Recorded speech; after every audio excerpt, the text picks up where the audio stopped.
Hello friends, ಎಲ್ಲರಿಗೂ ನಮಸ್ಕಾರ. ಶ್ರೀಕೃಷ್ಣ ಕ್ರಿಯೇಷನ್ಸ್ಗೆ ನಿಮ್ಮೆಲ್ಲರಿಗೂ ಸ್ವಾಗತ.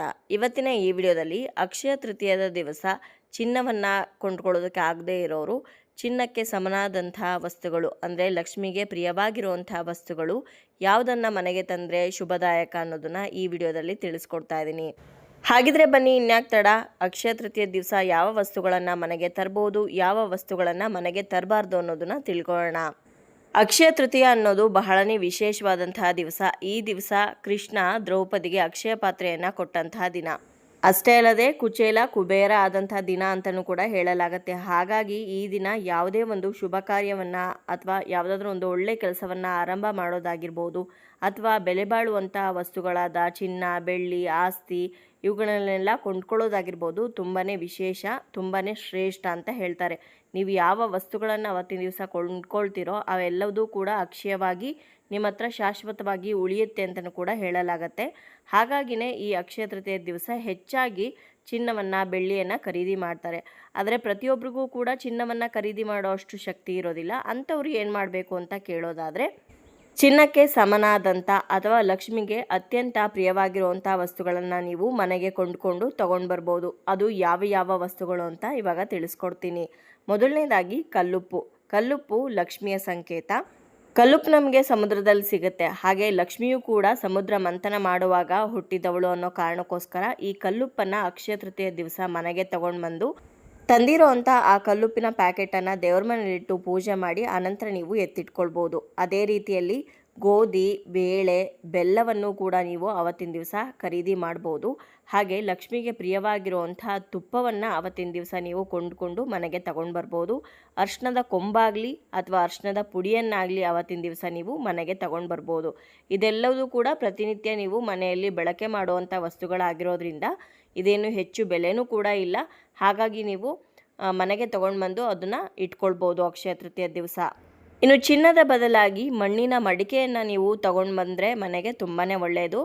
ಅಕ್ಷಯ ತೃತೀಯ ದಿವಸ ತಗೊಂಡು ಬರೋದಾಗಿರ್ಬೋದು ಅಥವಾ ಆ ಮಣ್ಣಿನ ಮಡಿಕೆಯನ್ನು ಯಾರಿಗಾದರೂ ದಾನ ಮಾಡೋದಾಗಿರ್ಬೋದು, ಬಹಳನೇ ಶ್ರೇಷ್ಠ. ಇವಾಗ ಬೇಸಿಗೆ ಆಗಿರೋದ್ರಿಂದ ಮಣ್ಣಿನ ಮಡಿಕೆ ದಾನ ಮಾಡೋದು ತುಂಬಾ ಶ್ರೇಷ್ಠವಾದಂಥದ್ದು. ಅದೇ ರೀತಿಯಲ್ಲಿ ತಾಮ್ರದ, ಹಿತ್ತಾಳೆಯ ವಸ್ತುಗಳನ್ನು, ಪಾತ್ರೆಗಳನ್ನು ನೀವು ಮನೆಗೆ ತಗೊಂಡು ಬರ್ಬೋದು. ಹಾಗೆ ಚಿನ್ನವನ್ನು ಖರೀದಿ ಮಾಡೋಕ್ಕಾಗಲಿಲ್ಲ ಅಂದ್ರೂ ಕೂಡ ಬೆಳ್ಳಿ ಒಂದು ನಾಣ್ಯವನ್ನಾಗಲಿ ಅಥವಾ ಬೆಳ್ಳಿಯ ಯಾವುದೇ ಸಾಮಗ್ರಿಗಳನ್ನಾಗಲಿ ಕೂಡ ನೀವು ಪರ್ಚೇಸ್ ಮಾಡ್ಬೋದು.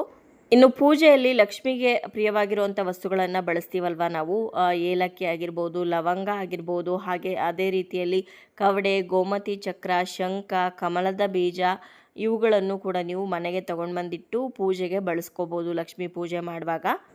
ಇವಿಷ್ಟು ಚಿನ್ನದ ಬದಲಾಗಿ ಯಾವ್ಯಾವ ವಸ್ತುಗಳನ್ನು ನಾವು ಮನೆಗೆ ತಗೊಂಡು ಬರ್ಬೋದು ಅಂತ ಹೇಳಿದ್ದಾಯಿತು. ಇನ್ನು ಯಾವ ವಸ್ತುಗಳನ್ನು ಅವತ್ತಿನ ದಿವಸ ಮನೆಗೆ ತರಲೇಬಾರ್ದು ಅಂತ ಕೇಳೋದಾದರೆ, ಚಪ್ಪಲಿಗಳನ್ನು ಮನೆಗೆ ತಗೊಂಡು ಬರಬಾರ್ದು.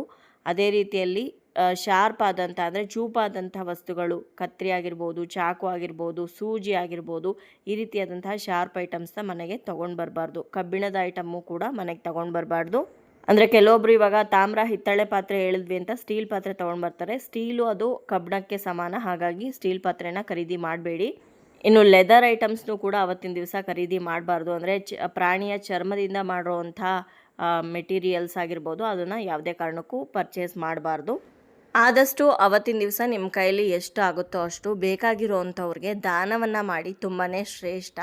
ಇನ್ನು ನೀವೇನಾದರೂ ಅವತ್ತಿನ ದಿವಸ ಚಿನ್ನ, ಬೆಳ್ಳಿಯನ್ನು ಖರೀದಿ ಮಾಡಿದರೆ ಅಥವಾ ಸೈಟ್ ರಿಜಿಸ್ಟ್ರೇಷನ್, ಮನೆ ರಿಜಿಸ್ಟ್ರೇಷನ್ ಮಾಡಿಸ್ಕೊಂಡಿದ್ರೆ, ಏನು ನೀವು ತೊಗೊಂಡಿರ್ತೀರೋ ಅಥವಾ ಯಾವ ಪೇಪರ್ಸ್ ಮೇಲೆ ಸೈನ್ ಮಾಡಿಸ್ಕೊಂಡು ರಿಜಿಸ್ಟ್ರೇಷನ್ ಮಾಡ್ಕೊಂಡಿರ್ತೀರೋ ಅದನ್ನು ದೇವ್ರ ಮುಂದೆ ಇಟ್ಟು ಸ್ವಲ್ಪ ಅರ್ಶಿನ, ಕುಂಕುಮ, ಅಕ್ಷತೆಯನ್ನು ಅರ್ಪಿಸಿ ಲಕ್ಷ್ಮೀ ದೇವಿಗೆ ಪ್ರಾರ್ಥನೆಯನ್ನು ಮಾಡಿ ಅನಂತರ ನೀವು ಹಾಕೋಬೋದು ಅಥವಾ ಎತ್ತಿಟ್ಕೊಳ್ಬೋದು.